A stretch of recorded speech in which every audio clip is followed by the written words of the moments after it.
আর বিপদ আসলে এটাকে নেগেটিভলি নেবেন না সব সময়। বিপদ আপদ এটা অনেক পজিটিভ ভালো জিনিস আমাদের জীবনে বয়ে নিয়ে আসে।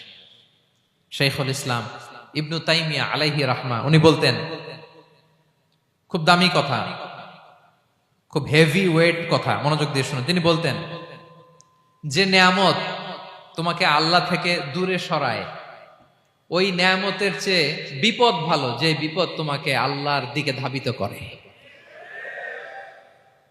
আই রিপিট, আমি আবারও বলি, যে নাজ নেয়ামত তোমাকে আল্লাহ থেকে দূরে সরিয়ে দেয়, সে নাজ নেয়ামতের চেয়ে ওই বিপদ আপদ ভালো, যেই বিপদ আপদ তোমাকে আল্লাহর কাছে টেনে নেয়।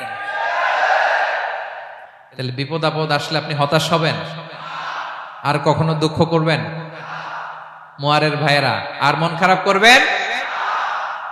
আপনি খেয়াল করে দেখেন, বিপদ আসলে আমরা আল্লাহরে ডাকি বেশি। যখন অসুস্থ আপনি খেয়াল করেন তো